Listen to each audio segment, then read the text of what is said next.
just reminding himself of the sequences. It was quite a long time ago these athletes looked at the routes, about 5:35 exactly, and it's now coming up to 8:12, so he's had a bit of time away. Interesting that we say he didn't have the best of boulder rounds. He finished 4th, but for him, coming off the back of winning the qualification or finishing 1st in qualification and in semi-finals, you know, finishing 4th isn't the best of boulder rounds for him. So if you're looking at the results, don't feel like we're being harsh to him. No, I think I was being unnecessarily harsh. I think I'm so used to these talking about positions. You know, his performance in boulder wasn't as good as it was in semis. That's undeniable, and he wasn't happy with his performance in semi-finals for lead either. We saw him miss a clip and make a huge recovery. So to see him in this round now, I think he'll have actually a different mindset, because it's almost like he's got something to prove coming into this. He said his hands felt cold. He said he had issues with clipping, and his words were that his climbing was imperfect,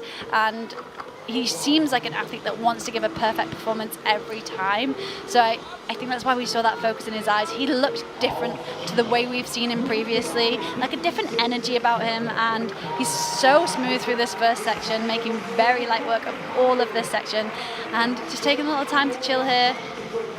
I think he's looking confident. Yeah, I think you're completely right. You've read that really well. He has got that attitude about him, and he's now on the jugs, resting. And he loves being on a lead rope as well. At only 16, it does feel like these younger athletes, they aren't specialists anymore because of the Olympics being a lead and boulder event. We've got that lead and boulder event next week to decide who gets those who finishes in the top 3 spots and who will get their Olympic tickets. So yeah, with the younger athletes, it feels like they are just lead and boulder specialists, yeah, exactly. Not one or the other. No. Well, he makes the jump look really good, untwists himself on the rope again. Paul, the only one to be tall enough, seemingly tall enough to reach across with his feet and then kick off. I wonder if that in some ways was a disadvantage. It slowed his pace. He seemed to think about trying to do it statically.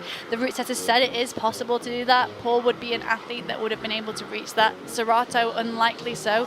He didn't even seem to consider it. He just charged straight through that, not upsetting his pace of climbing, whereas for Paul, it did change that. Yeah, it's a good point. And Adam Ondra later on, similar height, he might get caught into that trap too, but that's to come.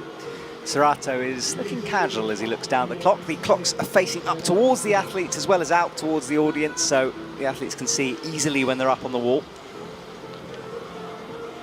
Gets a toe in, and hard to see, but I think he's into the pocket. Yeah, just making some adjustments there, making sure he's got it really, really solid so he can do this drop down. He looks casual here. His feet are not on anything. They are just smearing, just on the wall. All his weight's going through his arm right now. And now we see him start to use his foot placements to kind of aid his arms a little bit. Yeah, he's up towards the first of the crimps. His toes are low here, but he's walking them up. Something that Sean didn't see, unfortunately. But Sorato looking very comfortable here. That high toe seems a lot more effective. Yeah, it does. And he's checking the clock, but he has got a bit of time. He's currently resting on a hold that doesn't have a jib on. It's really sloping. Impressive that he's resting where we've seen other athletes struggling to even manage to stay on the wall. Sticky Sorato, that's his nickname. He's so good at holding on to stuff like that. All right, so he has the... he's wrapped his hand around the volume, makes the clip, and now he's got this mantly move to come with that shoulder press on the right arm. Yeah, we saw him do the wrap, opt to change it, and then make the move to the left, and then change it back to the wrap. A great adjustment that he made there, because I think it would have been really awkward to move left off that wrap. He went straight into the mantle, opting not to take that rest, which is interesting. It seems like he's got a time pressure. Like, he seems like he's feeling the time pressure when I don't think he needs to necessarily be, but he's ramping up the pace and not taking any rest through the section at all. It's a good point. He's got a lot of time left, minute 48, and he's about to enter the head wall. But he is going quickly, has the toe in, and he moves into the lead as well with that 40. Bumps the foot, scrubbing against the volume, and now finds a toe. Oh, that's powerful. It was powerful, and he was starting to fight there. You could see he was working through his hips to get his hips high, but then the pace and the style changes so significantly. Suddenly he's standing on his feet. It looked like he really wanted to be in this head wall. He seemed more comfortable as soon as he rocked round, but now it seems to have got a lot harder. He hasn't clipped yet, but that cross through with his foot just saved him, and he's managed to make the clip. Yeah, I think he might have been trying to push on and then got in a better position and decided to make the clip.